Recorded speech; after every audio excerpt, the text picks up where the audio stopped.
Welcome to the Littoral Zone podcast. I'm your host, Phil Rowley. The Littoral Zone, or shoal area of the lake, is a place where the majority of the action takes place. My podcast is intended to do the same, put you where the action is to help you improve your stillwater fly fishing.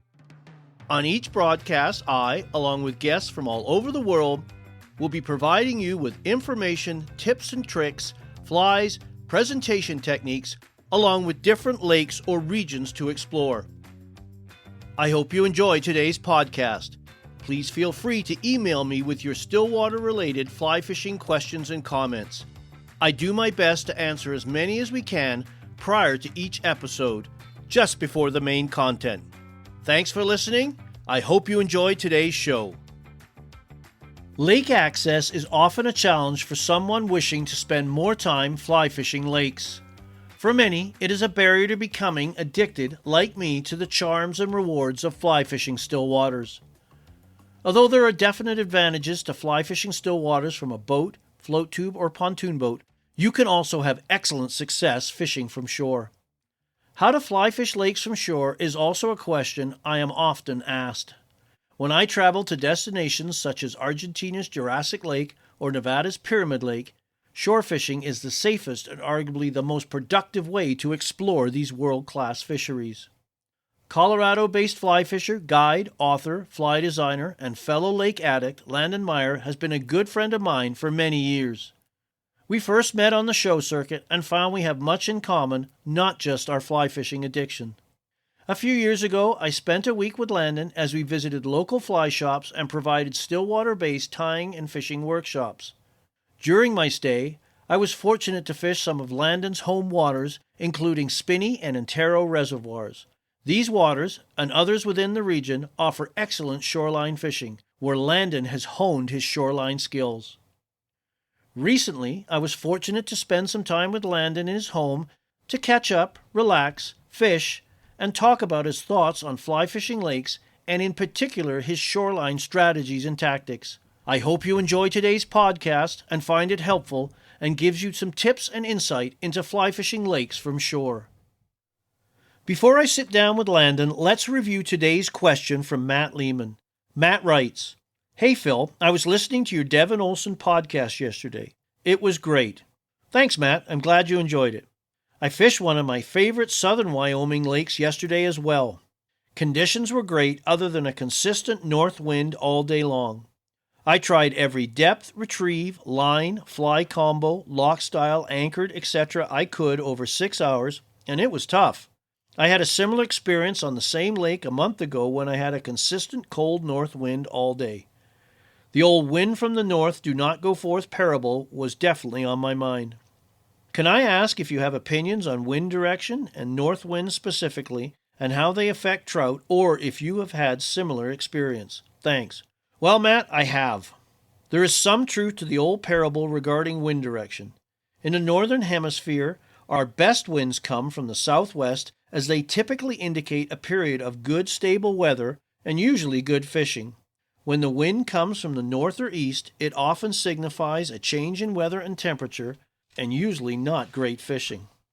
When the weather changes, such as a cold front moving through, there are many environmental changes, including variations in barometric pressure, light levels, and water temperature due to dropping air temperatures. It's as though the trout's world is a snow globe and Mother Nature has just given it a good shake. Until things stabilize, fishing can and is often tough. Often, as a weather front passes, the sky is clear and the air temperatures cool. The wind's brisk and the fishing is tough, just like the conditions Matt encountered.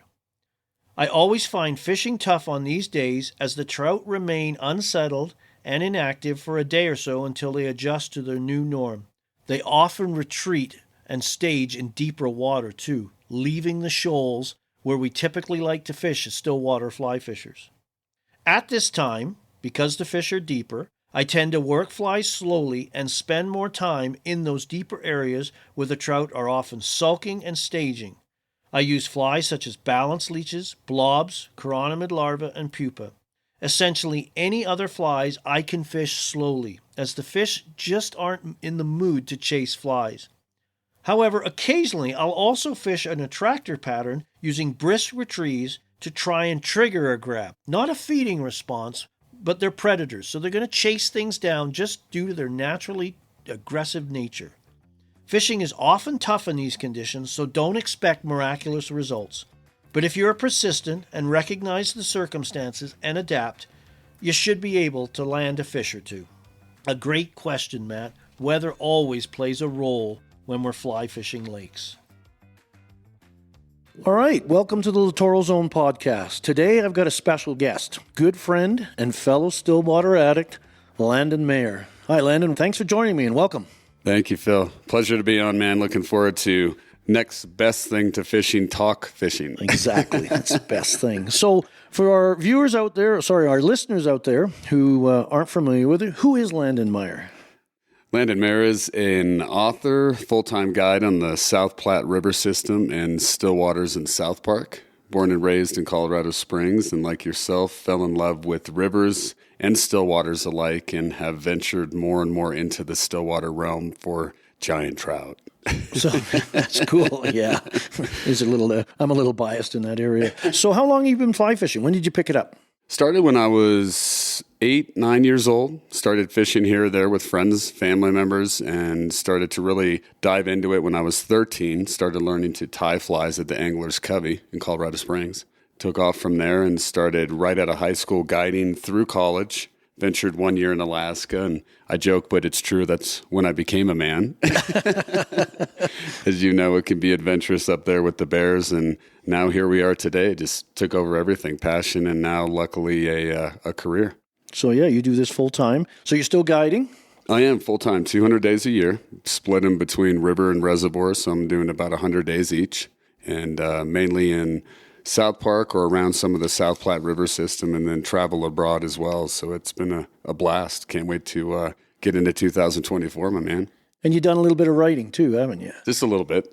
It consumes you after hours. But the thing is, I love doing the text work after guide trips because it's so fresh in your mind, Yeah. So we can relate what we learn on the water, put it into text, into books and articles. And that started for me when I was about 25, and it really is something that I think helps anglers off the water as a reference. Yeah. So you do magazine writing for a lot of magazines. I know Colorado Angler, right? High Country Angler. High Country, sorry. And also Fly Fisherman magazine. I believe you're one of their field editors, aren't you? I am, yeah. Fly Fisherman with Ross Purnell, and started out beginning with Jason Randolph, Ross Purnell, and Jay Nichols, and locally High Country Angler with Frank Martin. Okay. And how many books have you written? I've now published 6 books. Started with my first one on trophy trout when I was 25, and since have done sight fishing for trout, Colorado's best fly fishing, 101 trout tips, and I think one of my favorite ones, most recent book, is guide flies. Yeah. You and I both love the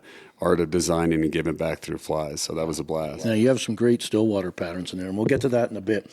All right, so today what we're going to talk about is a question I've been asked an awful lot, and probably one of the barriers to somebody who's wanting to get into fly fishing, particularly in stillwaters, or fly fishing stillwaters, is access to the water. Right. If you don't have a watercraft of some kind, you don't have a float tube, a pontoon boat, or a boat, and you're stuck for fishing from shore, what do you do? And I know around here, Landon, I fished with you. You've got some great lakes around here. And one of the things I like about it is you can fish from shore. You can stand on the bank or get in up to your knees or your waist and catch a lot of fish from shore. So why don't we talk about that today? Absolutely. Yeah, it's an amazing opportunity. And we were discussing earlier, and we both adventured to other locations where the water is deeper. There's not as much of the shore access. But I really do think there's 2 ways of approaching stillwaters. You can start out from the bank, which oftentimes new anglers do. They don't have a vessel. They don't have a craft. There's no way to move about the water, and then you start to venture to the deep water. But the edge fishing, bay fishing, water depths of 1 to 4 feet,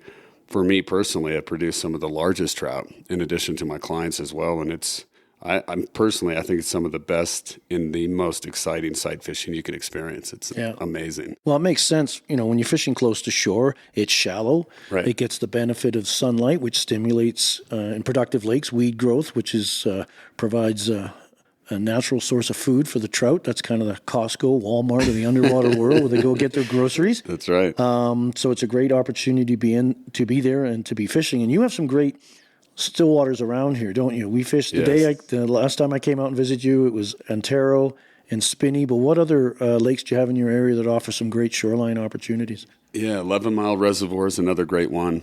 We have the Delaney Lakes, near northern Colorado. And one of my personal favorites, too, High Mountain Lakes. A lot of the access, all the Rocky Mountains, amazing peaks, 14,000 or higher, and all these awesome, bold, deep water setting lakes that provide some of the oldest trout in the state, some of the greenback. And of course, they're very tough to fish out of a boat, because who's going to drag a boat or a pontoon boat? Maybe there's some, I know Outcast has some great portable float tubes, but it's just not practical to hump all that stuff up there, and especially at 14,000 feet and being able to breathe and do that. Oh, yeah. But there's also other great shoreline lakes we fished. I fished a lot down in Argentina, Jurassic Lake, Lago Strobel, and of course we both love to fish Pyramid for those giant Pilot Peak cutthroats. So there's lots of shoreline opportunities. So again, we're going to hopefully show you today that you don't need a boat to enjoy your stillwater fishing. So Landon, maybe we'll start the gear. What do you usually deck yourself out in? I imagine waders and wading boots, but let's talk rods and lines to start with. Absolutely, yeah. So I'm a huge component of 10-foot rods, 11-foot rods from shore. And I think the reason for that is you're not necessarily having to cast far. But one thing I always teach anglers, you get more control of the fish. If you hook a giant, it takes you into your backing, the higher you are in position with the tip of the rod, the more contact you have during the fight. It's also nice because you can manipulate your line a little bit easier, mending, stripping. So 10-foot rods, floating lines or intermediate sinking lines, 1 to 3 inches, nothing crazy. And I've found recently, too, that I'm leaning more towards longer fluorocarbon leaders versus a tip, because you can keep things higher up.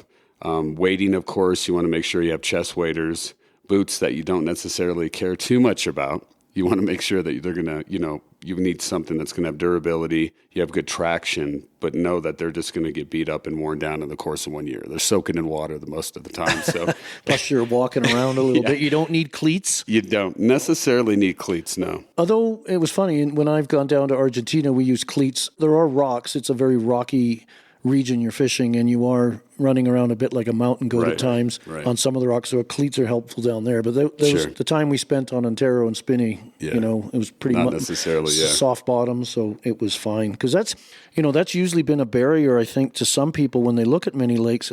What you've got down here in the lakes I fish in Western Canada and other places, shoreline fishing isn't always that that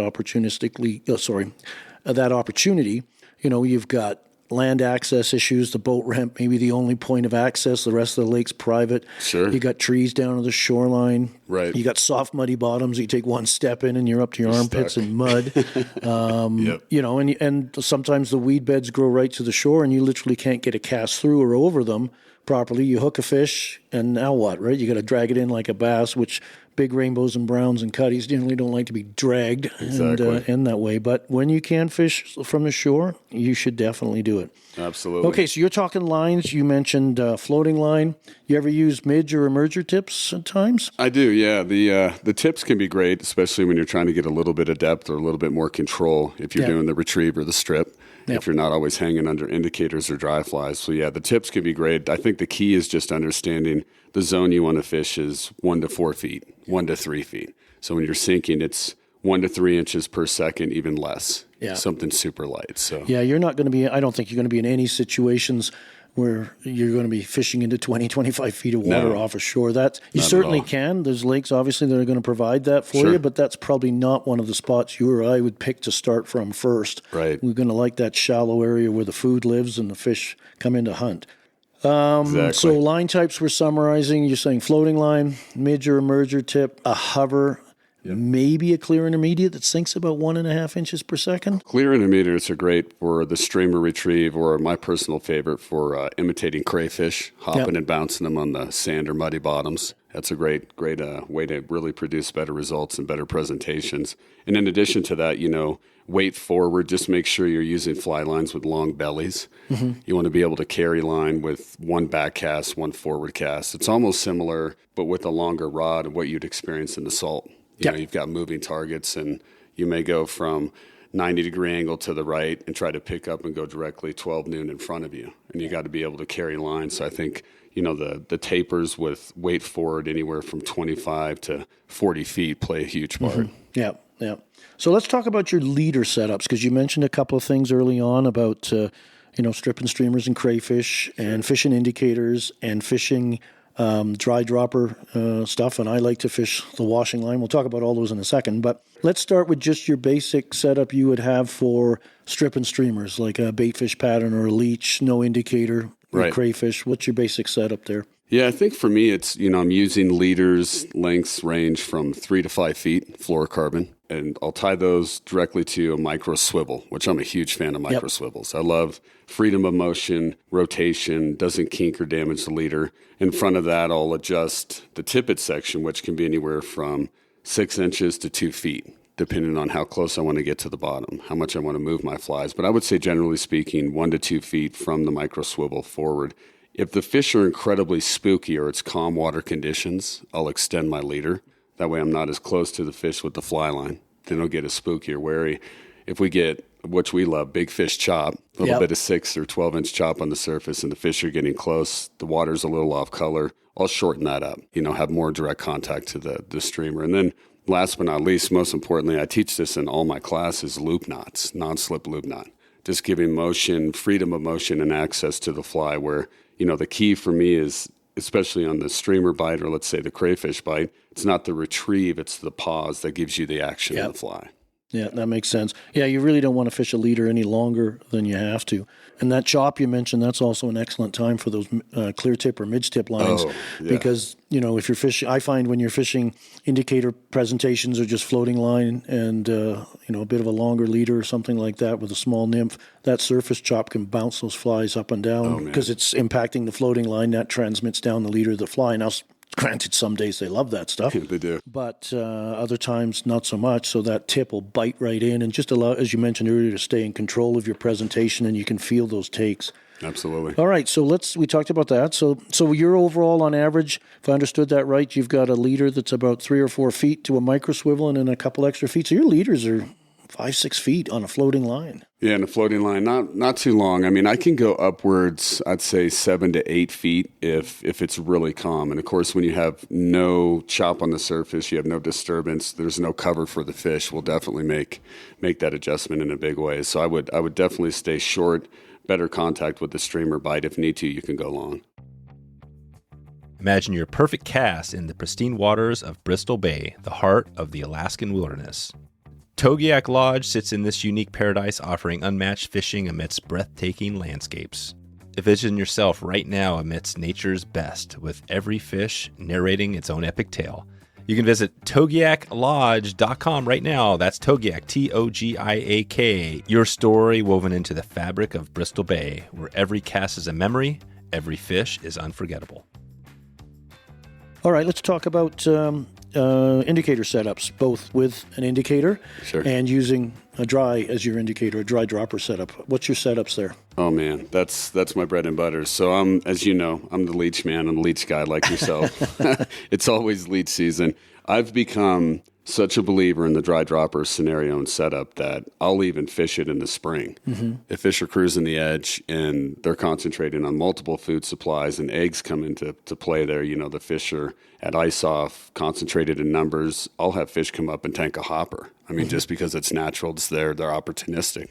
So I think dry dropper rigs for me work well. The two ways I set up dry droppers, if I'm semi-stagnant or I'm allowing the surface of the water to create motion and movement to the leech, I'll go eye to bend. So I'll connect to the eye of the hopper or the dry fly and then drop off the bend of the hook. And that way I really maximize the motion and movement is all based on the mothership, the flotation device. Okay.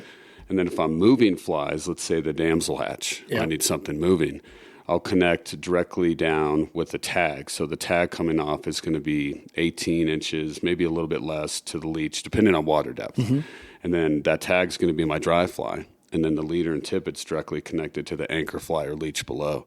The reason I love the tag dry fly system is that when you get the movement, it's directly connected to the anchor bottom fly, and the top dry fly is to follow. So you get maximum movement on the top and the dropper fly. Those are my two main setups for the stillwater, and I really do base it off the chop on the surface. If we have chop, that's great. that supplies the movement for you. If you don't have chop, I always recommend anglers, test the water, see what the fish want. But the majority of the time, you need to provide the action to the fly. Yeah.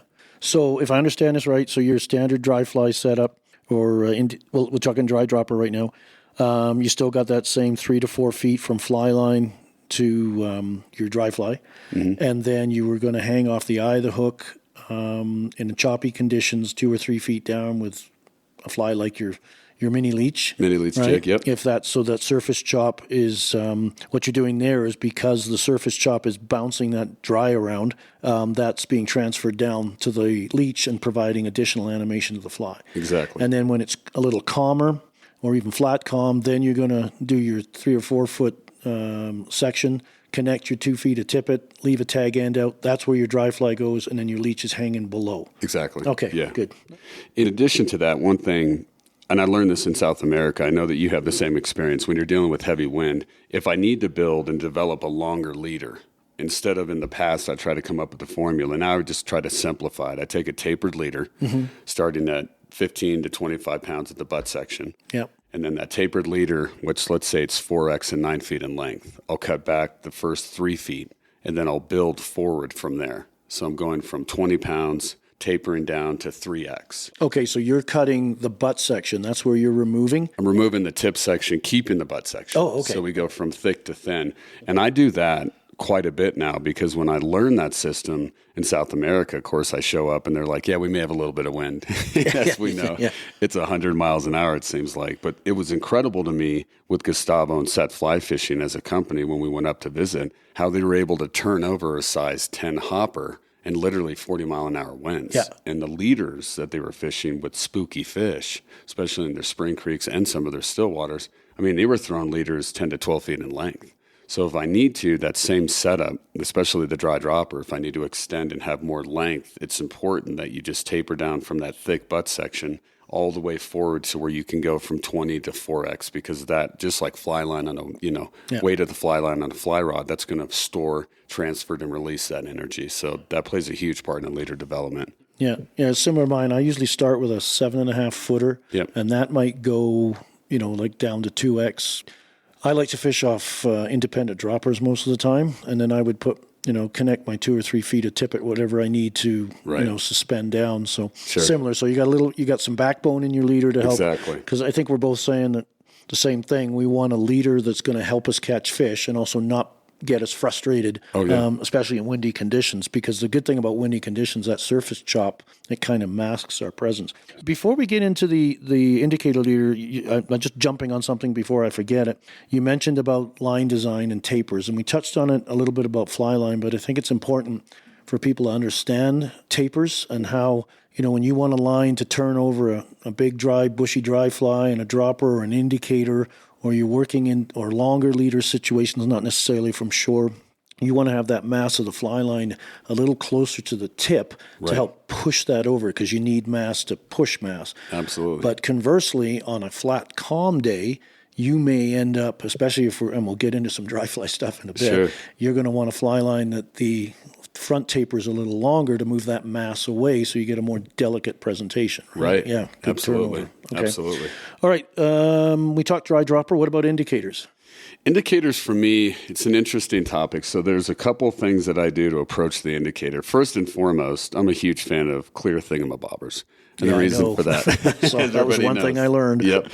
The reason I love clear indicators and the thingamabobbers is I believe when trout look up, anything that's cast with backlit bright skies or sun creates a shadow if it's bold, if it's not semi-transparent. So the cool thing about clear indicators, it represents a water bubble on the surface. And especially because we like to fish in choppy conditions where we have a roof on the house, the fish are safe inside or below, it allows you to disguise your rig, still keep things floating. It's a great tracking device, suspension tool, but it appears natural as if a water bubble would on the surface. And we've been there before where we have chop and we're thinking, it's going to be the best day ever. And all of a sudden it goes dead flat calm.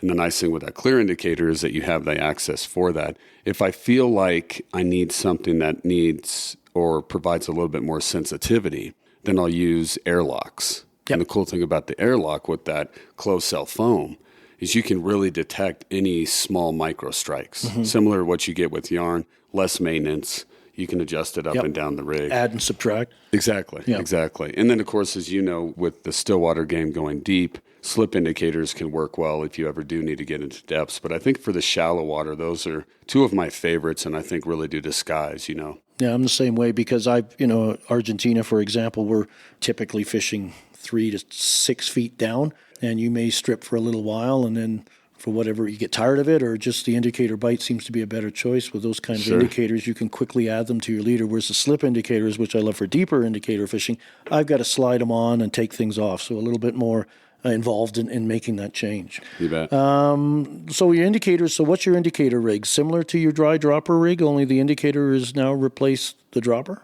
It is. Yeah, it's similar. I will slip up the indicator probably 2 feet higher than I would the dry fly. I think the manipulation you gain from using an indicator is quite a bit more effective when you need to be more versatile. If you don't know that the fish are on the dry fly bite, or let's say they're not on it at all, you decide to change your rig. The nice thing about the indicators, you can move it up, move it down, determine what distance you need. And of course, let's say the water's 3 feet and the indicator's 4 feet from the fly. You're not necessarily needing the depth or control. But the nice part about it is you're further away from your bug. And if you needed more sink in a little bucket or pocket, you can gain that. Mm-hmm. And if you needed movement and you don't need to be as deep, you can always manipulate and strip. That's the beauty of the indicators, moving it back and forth. I think the challenge with dry flies, and what I hear from anglers, I know you do too in classes, how do you move your dry fly easier? How can you be more effective? And to be honest, the best answer for that is become fast at re-rigging. Learn your knots. Being able to effectively tie a knot quickly or change your bugs without hesitation is the key. That will help you with the dry fly dropper game. Yeah, that's important. That's a great tip, Landon, because I think in anything we do in still waters, changing lines, changing leaders, changing flies, if you're not comfortable with it or it seems to be a hassle, I always say we're creatures of path of least resistance. So if it takes more than a little bit of effort, we're inclined not to do it. And then you come up and meet at the end of the day with the rest of the gang you're fishing with, and they made those changes, and you didn't because it was too much of a hassle. You missed out on a pretty good day. You did, absolutely. Okay, so we talked rods, lines, leaders. Did we miss anything on leaders? We talked dry dropper. We talked indicators. We talked stripping. And what I heard was you fish a lot of short leaders, which is a little surprising. I think a lot of people associate stillwater fishing at times with a long leader game, but we're fishing shoreline, right? We're not fishing, like you said, 4 feet down. You don't need other than a little bit of separation between your fly line and your flies, there's no need to be punching out 15, 20-foot leaders. It just doesn't make sense. And you're going to hang up as well. You're not going to get those retrieves. Exactly. All right, let's get to the meat of the sauce here. Tactics, right? What do? You got your gear, got our waders, got our everything set up. What are we going to do with tactics? Yeah, tactics. I mean, and one thing to add to the leader tippet setup, and this is a big question I just received in our classes we were teaching in Denver, the difference between monofilament and fluorocarbon. Monofilament being floating, fluorocarbon sinking. People are many times, I think, nervous to use fluorocarbon because they think, it's going to sink a fly. I always recommend anglers to remember this, though. It's like if you're fishing a monofilament leader, nylon leader, and you're worried about floatability if the fluorocarbon is going to sink the leader, just remember the tips can always be fluorocarbon, non-reflectant of light, abrasion resistant. And as you know, when they get around the weeds, anything else, just you can use fluorocarbon tips. I probably do that 75% of the time, if not more. So that's a very important topic, I think, too, because so many times anglers are fishing monofilament and you're exposed to open sky country in Colorado or South America, all that reflecting glint of light that can really spook fish. So that's something to remember, too. I agree with that. Even dry flies, just in a non-shoreline situation, I still use fluoro all the time because we're not just casting that dry out there and then sitting there waiting for all eternity for a fish to find it. If fish doesn't come within 10, 15 seconds, because usually that fly drops. If there's one in the neighborhood, they know that drop, their lateral line says, that's nothing to be afraid of. That actually sounds like something good to eat and come over. So you're putting that cast down for a few seconds. So you're not having any risk of dragging that fly under anyway, which sometimes is as good a presentation as it is. Okay. Yep, exactly. So approaching the shoreline, let's talk about reading the water a little bit, because you get there all rigged up now.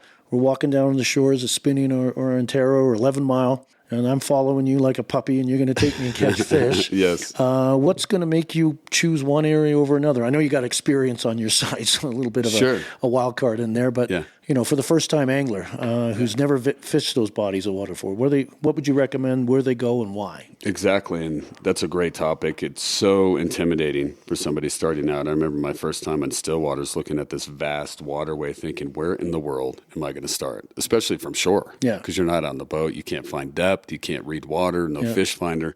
So I really do think it's as raw as it gets. That's why I love it so much. First thing I look for, drop lines. Any depth control, any change in depth. And as we know, a pyramid, you could be at 18 inches, take 2 steps forward, and you're floating your hat because it's 30 feet deep, right? So shallow water for spinny, we could be in 2 feet of water, and then all of a sudden it drops down to 4 to 5 feet. So depth control. The next thing I look for, intercepting points. Anywhere I can find a place to intercept the fish. It could be the point of a bay. It could be a little rock jetty sticking out. Anywhere I know that trout or fish have to swim around that point is going to give me closer access from shore. And then the last is structure. And those are the 3 things I look for. And structure is interesting because when I was younger, I used to think of structure as rocks, obviously, or maybe log jams on the side. Yeah. But I think the most beneficial structure that any stillwater has is vegetation. Yeah. Clumps of vegetation, because as you and I know, that's what's breeding and breathing all the insects for the fish.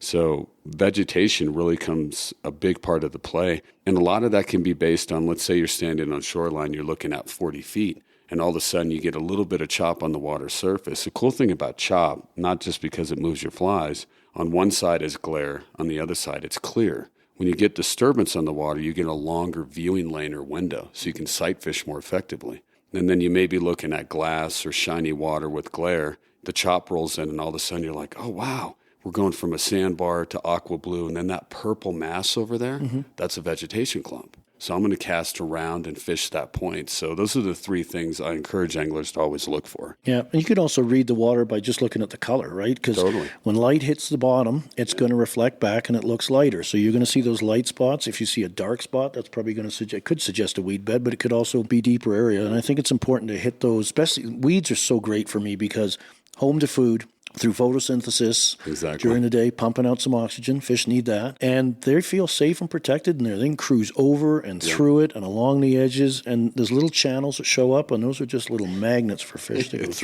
amazing. So, yeah. So how about wind? How does that affect where you're going to go and why? Yeah, that's a great question. I learned how vital wind is, the importance of wind at Pyramid Lake. I used to go up and fish Pyramid. We started 12 years ago, even before the pilots showed up. It was Summit Strain, Lahontan Cutthroats. And I'll never forget going up the 4th year, and we were standing over in one of the bays, and the wind was coming left to right. And I remember that we didn't have that many fish moving within the bay we were standing. I mean, literally 4 or 5 hours in the morning, we didn't have the bite.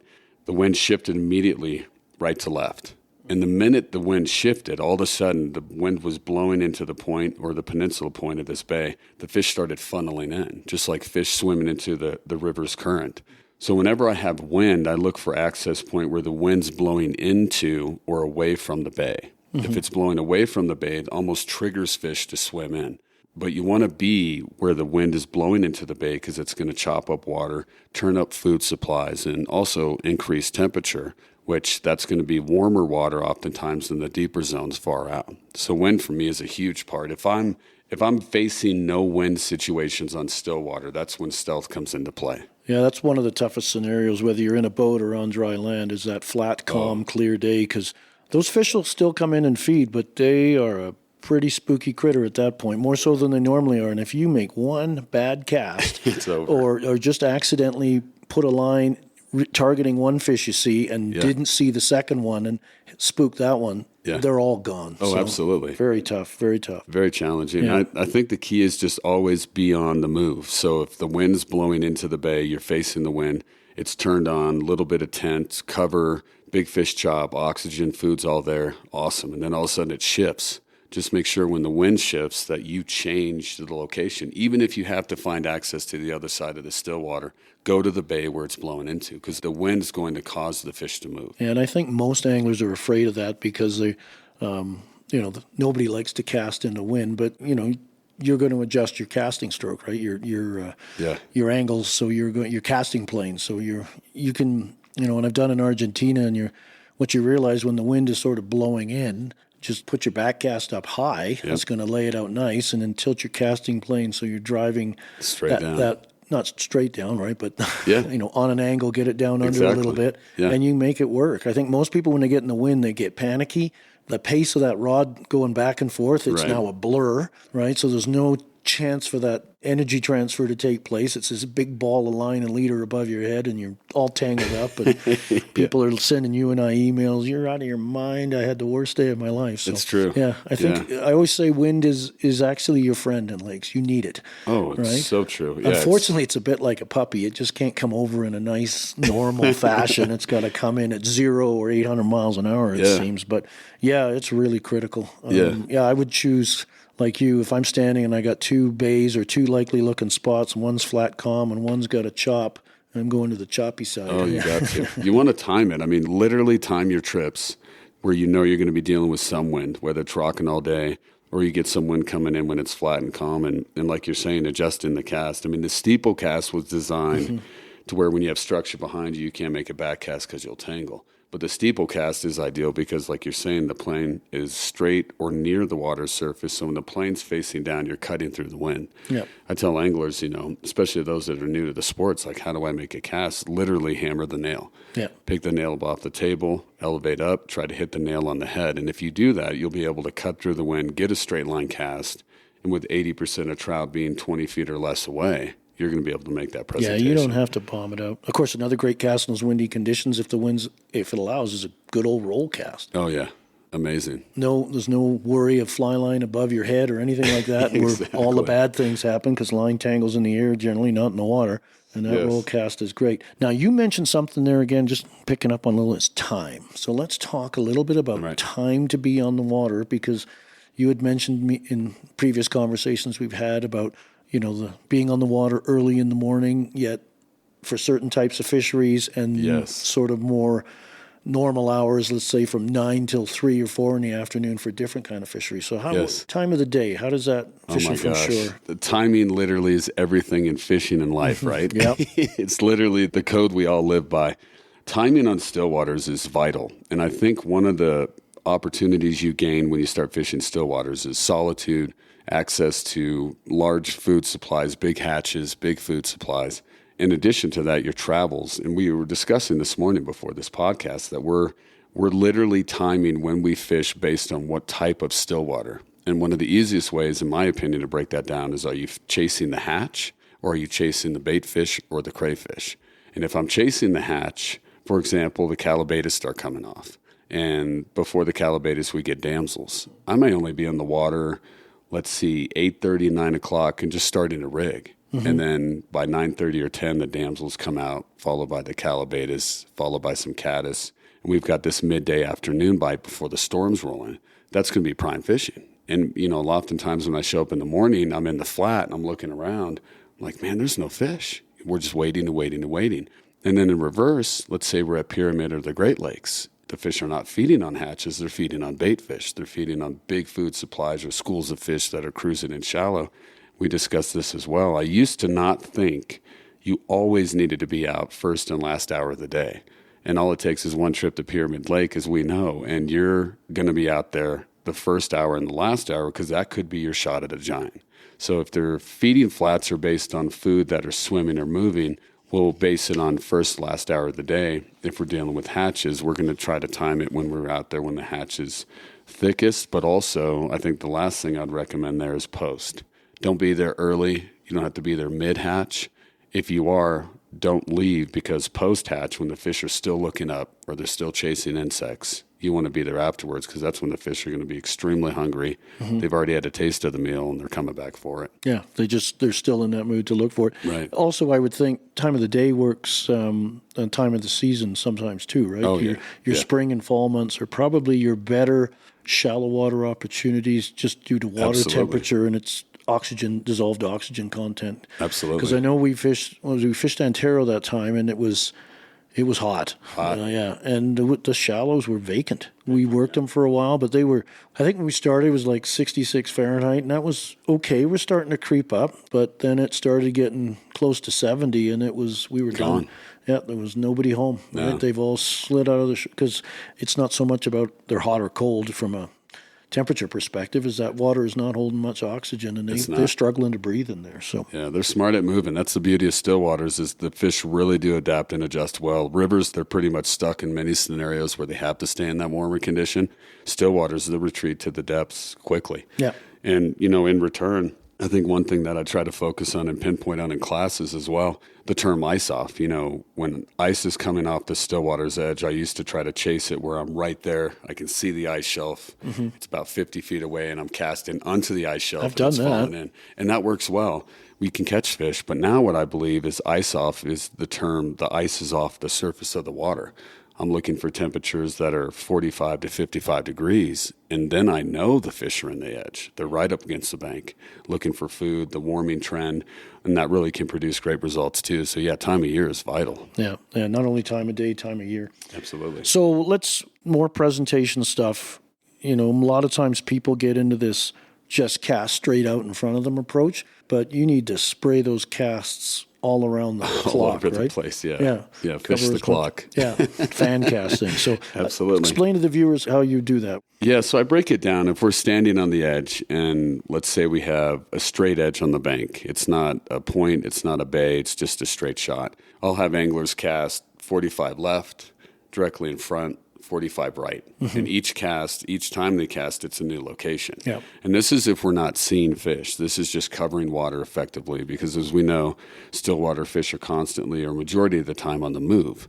Then if you see the fish, the other thing I try to teach anglers is, okay, was it a push? Was it a boil? Could you see the tail? I think one of the biggest things that surprises anglers is if you have fish cruising shallows and their body porpoises, or you get the bulge and you can see the top of a tail. That's an arrow, so it lets you know what direction the fish is moving.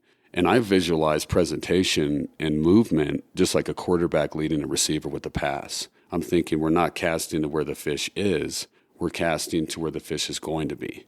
Fish are moving in that direction. So that's why fanning water is a big play. Once you see targets, just try to identify where those fish are. For example, a good representation of that would be you're fishing the shoreline, and you see a pot of fish that constantly is rising to the left. And you're thinking, why are those fish always left? We're casting in front, we're casting to the right. I think the water's all the same depth. That could go back to a deep water bucket, or that could be a vegetation clump. Yeah. And the fish are concentrated there. So fanning, if you don't see fish, once you see fish, read the migration of where they're swimming to or where they're going to be, or if they're concentrating in a certain area, there's a reason why. Trout Routes is the most comprehensive mapping app for trout anglers. With over 50,000 trout streams, 350,000 access points, public land maps, and more, Trout Routes is the #1 resource for navigating, researching, and exploring trout streams, and it deserves a place in every angler's toolkit. I was in New York fishing recently. My first time in New York fishing, I had the Trout Routes app, and I was able to check out and access public access points through the maze of private property on the rivers we were fishing. And after I got into the stream and was fishing down through a run, I wasn't quite sure. I saw a house down below. I wasn't quite sure where the property lines ended, but given that I had Trout Routes, I was confident where I was fishing, and I was able to assure that I wasn't trespassing.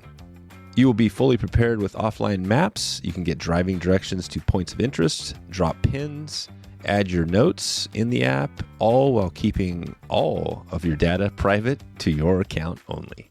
You can visit troutroutes.com right now to learn more and download the Trout Routes app for free in the App Store today. That's Trout Routes, TROUTROUTES. Start exploring today.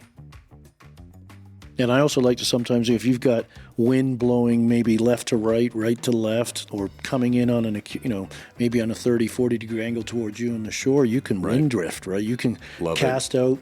Yeah. That long rod you mentioned, you can use a reach cast or a mend, and just literally let Mother Nature swim your flies and drift them through. You can cover a lot of water. Yes. And that take, it's a wet fly. It's the stillwater equivalent of a wet fly swing, right? Oh, it's incredible. And the word is drift. Yeah. So many times anglers on still waters don't think about drifts or drifting.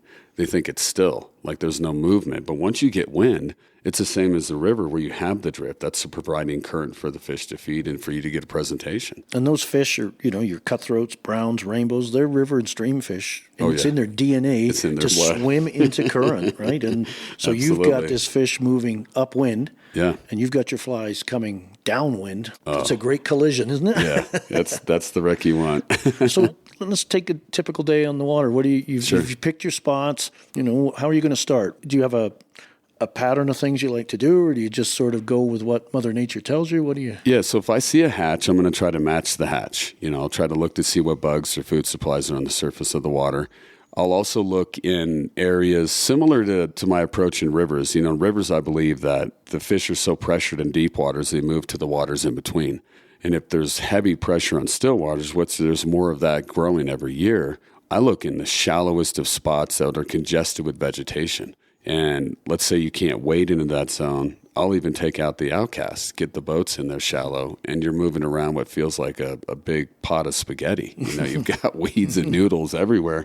But when I'm looking for areas to where I know there's a massive food supply, and it's either the movement to the bay, or there's movement to the bank, or there's wind blowing the food into that bank. And then my favorite way to start any day is to search. I use searching flies. I don't start out with the hatch. And my favorite are leeches. This is the reason I designed and really do believe in full-heartedly the mini leech jig and my pattern to intercept fish. I know that you do that with your balanced leech imitations, and it's always leech season. Once I have a leech in the water, immediately I gain confidence. Mm-hmm. So instead of being on the river, let's say where you're trying to match the hatch, in still waters, I'm unmatching the hatch to start. I want to see what the aggression of the fish is or if there's fish in this area. Mm-hmm. So in doing so, it's typically a dry dropper. I'm going to have a chubby Chernobyl on top, drop a leech below. If it's damsel season, I know that anything drowned on the surface, I'll have a chubby damsel on top, my imitation, or like we were looking at today, a giant sedge, anything of that nature. And I believe that what you do is you cast out, you capture the trout's attention. And let's say if the flies land, I kind of think of it as a radar. It's sending out a signal. So if there's anything within 30, 40, 50 feet of that radar zone, you've gotten their attention. They feel the vibrations, they see the splash, they come over to investigate. And then if you've got a leech below, whether it's bouncing on the surface from the wind or you're stripping it, you get a clear indication if the fish is in the zone. If I show up and I see fish feeding, then I just dissect what are they feeding on. And then the best way to do that is to literally look before you step to see what food supply is blowing in. Or investigate the night before what is common in that zone. There's crustaceans, crayfish, scuds. I mean, it's literally like anything that the fish are feeding or concentrating on. I think the key is, in the beauty of still waters, is that they're more aggressive than rivers, and the fish react to that. Yeah. Almost like bass with aggression strikes. Yeah. No, that's a great tip to start out with those sort of suggestive or bread and butter food, suggestive flies or bread and butter food sources they're going to see all the time, right? Sure.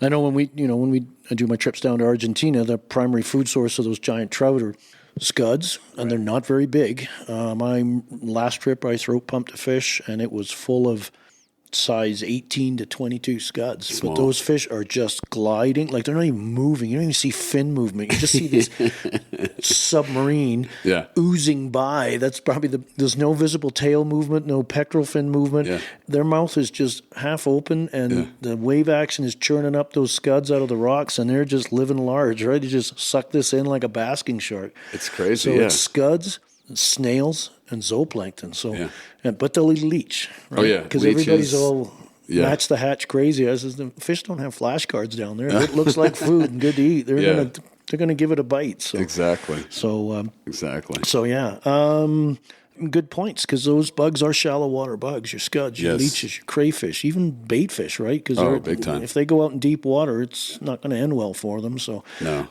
you'll see them. And once they're in, they'll stay in the flats. The thing that's interesting is that there's a hatch going on and the fish are going crazy. And obviously the first points of vegetation growth or anything vegetation is going to be in shallower water where there's more sun penetration.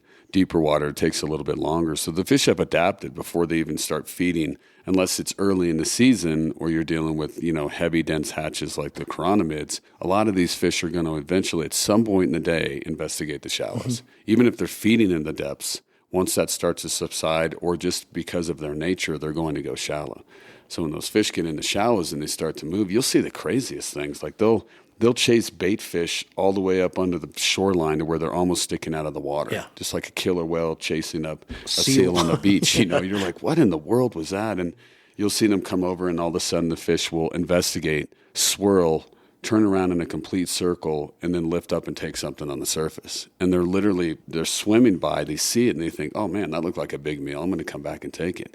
You can even fish mice on the surface. Yeah, I've done mice with a scud dropper. That was interesting. It's like, that's the beauty of it, is there's not as much, exact rhyme to reason. You're just trying to, I think the main goal is presentation is more important than fly selection. You're trying to get your flies to the fish. Yeah, because those fish are in there hunting. They're hunting, right? Yeah. And, the other thing I really do become a believer in is, let's say for the hatch, if there's any adult on the surface that is wet, it's a non-escaping food supply. A damsel lands on the surface, game over. It's going to get eaten. Yeah. And leeches are not seeing fish and escaping. The trout know that. Yeah. They know it's a non-escaping food supply.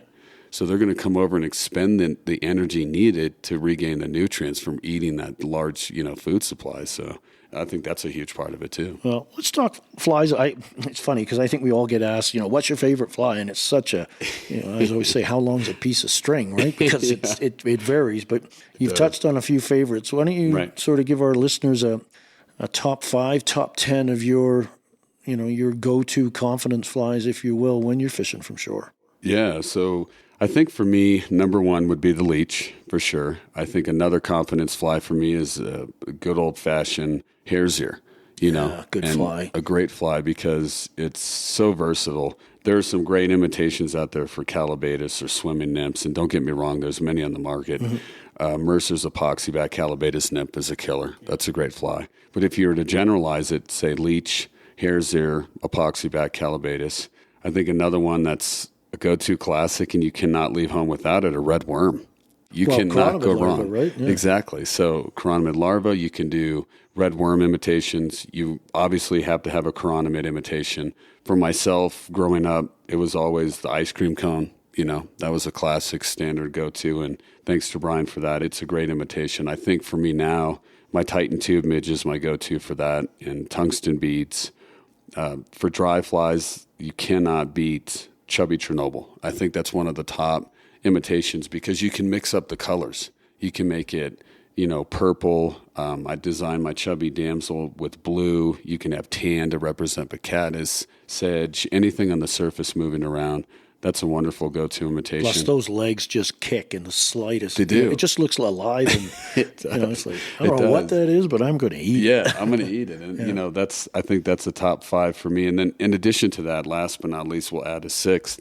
It's going to be an egg. If you're fishing from shoreline, fish are accommodated by so many other bugs and fish. There's so many, different species within shallow water environments. But just like a river system, all you need to do is fish Alaska one time, and you realize how important an egg is. Yeah. They'll eat eggs like crazy, whether it's sucker spawn, whether it's trout spawn. So I think an egg plays a big part early and late in the season to get a lot of those fish to come over and take. Mine would be similar.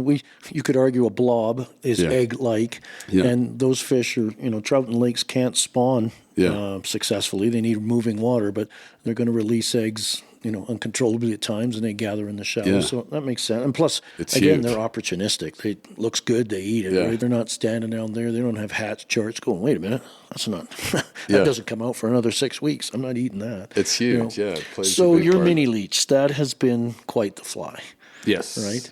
Yes. You mentioned my love of balance leeches, but your mini leech has creeped into the repertoire because it's that long Yes. squirrel or sometimes micro Mink tail. Yeah. That's just such a seductive. Pulsates. Yeah, it drives them nuts. And I have to add one more to make it a serious 7. You can't have, and I always recommend 7 flies to stillwater anglers. Of course, the scud. You got to have a scud. And the scud can be multiple imitations. One of my favorite is actually John Barr's crane fly larva that you tie in large or small, and you throw out the dubbing on the body. Mm-hmm. It's a great weighted anchor fly. There's multiple imitations that work well, but I think a scud to add to that for sure. But yeah, the leech changed so many things for me. I mean, realistically, Phil, my 10th year guiding, the hardest thing in the world to do as an angler, I think, is to guide, because you have to vicariously live through or fish through your client. Mm-hmm. You can be the best angler in the world and catch 30, 40 fish a day. That does not come into play when you're guiding, because you have the knowledge, you have the information. Can you relay it to the customer or the client? Can you relay how to be effective? Are they going to be able to perform? And I think the biggest thing for me with the leeches is I just needed that confidence. I would fish eggs, worms, scuds, you name it. It's seasonal. Sometimes they'd work, sometimes they would not. Mm-hmm. So I just decided when I designed the leech, that is my confidence fly. That is the fly that I know, even if they don't eat it or take the fly, they're going to come over and investigate. It's going to attract them. Mm-hmm. And the more that I started really falling in love with leeches, or I love your program title for the show, Learn to Love Leeches. They're kind of disgusting creatures. But once you learn to love leeches, you realize quickly how many are around you. You start seeing more leeches. You're like, my God, they're almost in all waters. And the fish react to these things. I love them. Yeah, the classic woolly bugger dates back, decades, 100+ years. And you're thinking, what was the reason for the woolly bugger design? And writing an article for Fly Fisherman, investigating that as a journalist, it was literally designed to represent a leech. Like, that's how important leeches are. So yeah, the micro pine squirrel, as you and I both know, you'll run out of that, and supply and demand on the market, where you start eyeballing squirrels in the backyard. Yeah, I know. I noticed around, we're doing this from Landon's house today, and we're in between shows, and there's not a lot of squirrels. No. And it's funny, because I've got a similar pattern to yours, called the Chester leech, right. And it's called the Chester leech because we have a squirrel in our backyard that frequents the bird feeder. My wife named it Chester, and no, perfect. I did not kill Chester and make the flies out of it. But Chester survived. Some of his distant cousins and relatives, unfortunately or fortunately, made it in there. So what's the mini leech favorite colors, top 3 colors? Top 3, great question. So number 1, without question, is going to be brown or rust. That's the number 1 go-to. I think that, generally speaking, the best medium between color tint, black, gray, everything else combined, it's going to be, there's a lot of brown in any leech that you capture. Next to brown is olive. There's so many things in still waters, food supply based, that's olive, that I think fish are just attracted to that. It can be a leech, damsel nymph, scud, crayfish, you name it. Well, it makes sense, because, one of the things I use or recommend people as a barometer for what color fly should I use is look at the vegetation. 100%. Clear lakes tend to have a little lighter colored vegetation, so you're going to see your light olives, your almost yellowy olives. Sure. Your tannin stained darker lakes, you're going to see your brown olives, your browns, and that's a great, because being hot orange and chartreuse in that environment is not long for, you don't have a long life ahead of you. Yes. One fly you didn't mention, though, was your damsel. Yes, so the mini leech jig damsel is a huge imitation. And having damsel hatches abundant around where I'm at, it's one of the only ways that I could effectively present or deliver a fly in shallow water. I think in the past, growing up, watching you, watching Brian, watching Denny, everybody else, when I fell in love with stillwaters, it was a lot of the strip. It was all about the strip game. Washing line, hover lines, slow retrieve, slow sinking rates. The challenge for me and things that would drive me nuts is you would be casting in circles, searching for fish, looking for damsel nymphs. And these damsel nymphs are the worst swimmers, kind of like me in a swimming pool trying to get to shore. And I'd snag vegetation or I'd snag bottom. It'd drive me nuts, half the cleaning my fly. Yeah. So it just hit me, and I realized, I'm like, I've designed the mini leech jig. I need to figure out a way to develop a head of this fly that is almost the same size and design as a damsel nymph, kind of praying mantis looking head. Once I found that equal medium, and I was able to design the fly with mono eyes and disguise a tungsten bead with skin, I came up with the mini leech jig damsel. And then after designing the chubby damsel, it is literally the cats meow during the hatch. The damsel nymphs I used in the past would snag bottoms. The damsel dries I would use would always sink and big fish chop. Yeah. So now with this combination, I can literally draw a mini leech jig damsel in 6 to 12 inches of water. And when those fish are coming in hot and heavy with backs out and they're chasing the damsel nymph, all I have to do is cast it and literally let it sit. Once the fish is within feet, I usually a 2-foot reference. Once it's near the fly, one strip, bang, that fish will come over like a lightning bolt. I mean, and you and I both know this. This is getting me excited talking about it now. But it literally is like, I mean, it's one of the biggest adrenaline rushes you can experience.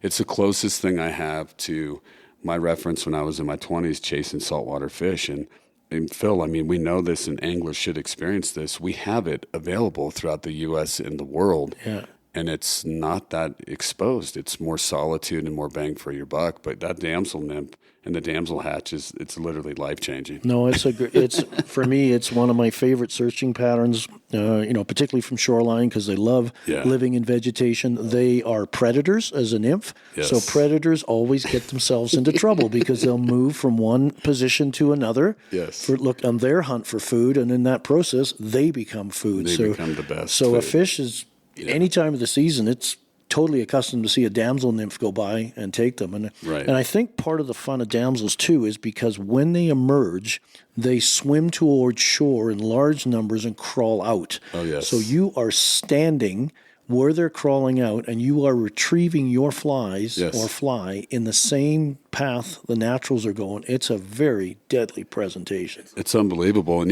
here's the tip I share with anglers. When you show up, let's say you get to the water at 8 o'clock, and if you're wondering if the damsels are swimming to shore, just like we do in the ocean, you look for birds, look for birds. Yeah. The birds are on the bank picking off damsel nymphs because they're crawling out like a stonefly. There's 2 stages of life, the swimming stage and then the adult stage on shore. So when they're crawling out, those birds are looking everywhere for them. And it's an eerie feeling when you got that big bug crawling up your legs and around your head and your ears and up your nose. You're like, dang, this is creepy. And I think you captured the best footage of a damsel landing on top of a calabatus dry. An adult damsel lands on the calabatus dry, and Phil captured this, and it just starts chomping its head off. Yeah. And you're like, that is a predator. Yeah, that was when we were on the Spinney that day. We were covered in calabatus spinners. Yeah, absolutely. Yeah, they're a fun bug. So. They are. They're amazing. All right, so let's see. We talked flies. We got your favorite flies, definitely want to do that. And we're focusing again on those shallow stillwater food sources. A little bit of chironomids. They're obviously present everywhere. Damsels, scuds, leeches, crayfish if they're present. Mm-hmm. And it's always a good idea, like you said, to go on shore. I think everybody's in such a hurry to go up to their armpits and start casting. It's like, just chill, man. Just chill. Yeah, watch it develop. Look on the shoreline, because those damsels, another way, you're going to see if there's any sort of cattails or vegetation or sticks on the shore, look down, you're going to see those shucks on there and know they're going to be there. Yeah. You mentioned birds, too. I was fishing years ago in California on... we were sort of moving around looking for spots. We were fishing out of a boat, but all of a sudden we came into this bay, and there's white Bonaparte gulls and terns everywhere on the shore, and you can see they're got that head tilted sideways. They're definitely watching for something, then they bend down and pick something up and move along. We get in there is damselflies coming off all left, over. Right, and center. Yeah, it was Lake Davis. That's where it was, and that was a lake known for its damselfly hatches. So a great bug. It's amazing to do that. So works so well. Okay, so we got the flies. We talked leaders. We talked lines. We talked about approaching, looking for points, changes in depth, changes in weed clumps versus no weed clumps, little openings for fish to cruise through. And I think people can take it if it's you have the opportunity to fish from shore. You should do it, right? You got to pack a little lighter, I think, because when I have my boat, I have everything known to man with me. I've got the kitchen sink. Yes, but of course, you want to walk around pretty lightly armored. Yes, chest pack, and for what you said, we need a leech pattern. Yep. We need a damsel pattern. Some mayfly, calabatus, hare's ear kind of thing, a scud, egg, chironomid pupa and larva, and your dries for your dry dropper setup. So, Absolutely. Yeah, that's not a taxi. That's a single fly box. It is. It's not bad. I mean, you know, just like a river, I recommend anglers to have a core or even a baker's dozen of flies that you have confidence in. You know, that really plays a big part. And when I reference the leech, for me, it's the leech family. For my designs with Umpqua, it's the unweighted mare's mini leech, which was the starting point, the foundation, and then mini leech jig damsel. Those all represent food supplies. Another thing to understand about stillwaters on the edge, and we teach this all the time, and I think people need to understand the importance of it. There's two things that physically come into play, and that is line control and fighting fish. Mm-hmm. You know, when you're on the edge, unlike being on the boat sometimes, the advantage to being on the boat when you're hanging and you're in depths, you don't have to have or always need as much line movement. Mm-hmm. I think from the shore, you move more line than you do when you're out on the boat in some scenarios. So when you have line control, it really is important that if you hook a fish or you're controlling your line, you're keeping in contact, but you always have enough tension to where you can lift up and set. Mm-hmm. And then once you set on the fish, just like saltwater, you have to clear your line. Yeah. You got to clear it to the first guide, get them on the reel, and these fish are going to be twice as strong, if not 3 times stronger than rivers. They swim the majority of their lives. And I always joke with people, if you want an excuse to go to the show or go to your local shop and buy a brand new rod and reel, this is it. Yeah. Like, get into stillwater. Like, honey, I got to go to the shop. I need a new rod and reel. This is why.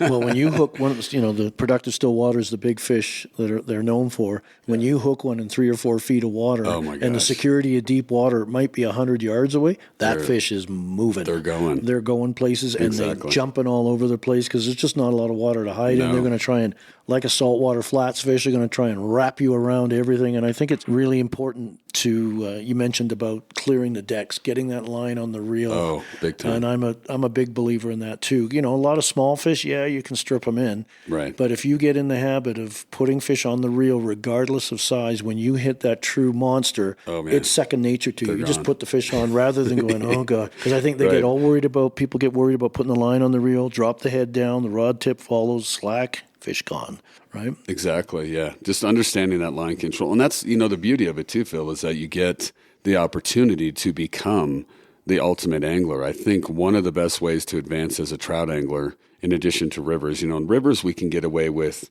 not necessarily being lazy, but less control of line. You have the current of the water pushing line a majority of the time, and you can get adrift. You can even do a one-handed Euro nymphing. You don't even have to use a second hand or a second arm in most scenarios. So in stillwaters, understanding how to control your line, load, one back cast and you shoot forward 40 feet with one back cast. Or once you get the line out there and you need to clear it to your first guide, you understand how to do that. Yeah. You understand the importance of how to mend, how to play the position of leading the fish. You overshoot the target, you strip it in to intercept the fish like a saltwater. Mm-hmm. It's amazing how that can really help out. So I think that line control is going to make you a better angler. That's another advantage. Great tip. All right, as we close up, what's one thing, most people know who Landon Mayer is, but one thing they don't know about Landon Mayer? Doesn't have to be fishing related. Okay. And it could be more than one thing. Maybe you got a whole litany of things we should know about. Okay. I think it's a cool part about Landon is now Landon's indulging, and you had a chance to experience some of this. I'm now a baker. Yeah, that was something to see. I love to bake. One of the things in the kitchen growing up with some good home cooking, it's being able to do that has really played a big part, and I think something that's valuable to me. I really do enjoy that. And I think the other thing about Landon that a lot of people may not understand or realize is that for me, it's not even the thrill of catching fish anymore and landing the fish myself. I think one thing that people realize when they get on the water with Landon, you don't realize until you get a chance to experience a day in the water with me, is that I'm just as excited when somebody catches a fish as I would be on my own. And that's one of the things that's allowed me to carry myself into a 26-year career now is because that very first moment, if I have somebody who's never touched a fly rod, the excitement of knowing that I'm taking that person out, yes, it's going to be challenging, probably more so than an experienced angler. But I remember that first day. I remember that first fish. And the excitement, I still get the butterflies. And that's not something I try to have or practice to have. It's just in my DNA, it's in my blood. So I think what people realize is the excitement is genuine and organic, and you might even get a freshly cooked cookie or muffin on the trip, but those are a couple of things people may not realize about Landon. So I hope that helps. That's pretty cool. So how can people get a hold of you? What's the best way to contact you? You've got a website, social media. Let's tell everybody. Well, I appreciate that, Phil. So the website's LandonMayerFlyFishing.com. Social medias follow at Landon Mayer Fly Fishing on Instagram, Facebook, and YouTube. I encourage people, as you know, because Phil and I are on the circuit, I encourage you to come up and spend time with Phil and I, get a chance to experience some of the techniques and strategies and classes and seminars at the shows. We're doing our Stillwater class again in Colorado, the Stillwater Tour. So those who are listening, we're going to be out in August and visiting 5 shops where we do a seminar of teaching through seminar of presentation and also demos of tying the flies, so they have a chance to experience that. And last but not least, you can have a chance to experience this podcast and then through the books, the publications we have. You know, the books, many people have 2 different ways that they try to absorb information. It can be, you know, doing it virtual or doing it with the book in hand. And I don't know about you, but flipping through the pages, I still enjoy doing that. Yeah. I love having a personal book. So through my book, stood through the your test book. of time. Yeah, exactly. Well, your guide flies, you know, if people are looking to, for the mini leech, the mini leech jig, the damsel. Yes. The only fly that's not in there right now is your new chubby damsel, but you'll be able to find that soon. If you see Landon at the shows, you'll be tying those as well. And you come to Colorado in August, you can see it there as well. So if they want to book a trip with you, how do they do that? Through your website? Yes. Yeah, through the website. Go right there to the contact page. And, you know, something, I'm waited to share this, but it's really nice that my good friend and colleague I work with, Jay Nichols, we're happy to announce that within a few weeks, we're going to come out with the Master Fly Tying class, a video. Oh, cool. Full-length video, so 60 minutes in length, including the chubby damsel. It's a complement to the Guide Flies book, so we're going to go through all of my patterns, the origin of the pattern, how to fish it. That will be available through Vimeo, and just like the website for booking trips, that'll be available through the website and online. So I'm happy to announce that and share that, and I'll actually be doing some editing as soon as we're done with the podcast. Okay, cool. So again, Landon, thanks so much for joining us. I learned a ton. Hopefully people, those who aren't fly fishing lakes but have a lake nearby, don't feel intimidated that you need to have a boat. You can get some very good fly fishing, arguably some of the best fly fishing right around the edges. So, yeah, and sure. Yeah, take some of these tips and adapt them to your local waters, and you should have success too. So thanks everyone for joining us, and we'll see you on the next Littoral Zone podcast. Thanks, Landon, for taking the time to join me today. As you now know, if you didn't already, Landon loves to fly fish lakes, especially from shore. Please visit Landon's website, LandonMayerFlyFishing.com, and sign up for his newsletter. Be sure to add his Stillwater fly patterns to your fly box, especially his mini leech jig, mini leech jig damsel, Titan tube midge, candy shop calabatus, and his latest creation, the chubby damsel. I strongly recommend you pick up his most recent book too, Guide Flies. You can purchase an autographed copy from Landon directly through his website. Be sure to check out his other books there too. You can also follow Landon through his social media pages, Instagram and Facebook. I'll also link his social pages and website in the show notes section. If you're ever planning to visit or find yourself within the greater Denver area, contact Landon and book a day on the water with him. You won't be disappointed. Until next time, get out on your local lakes and work those shoreline margins. As Landon mentioned, there's a ton of food living there to attract trout of all sizes and species.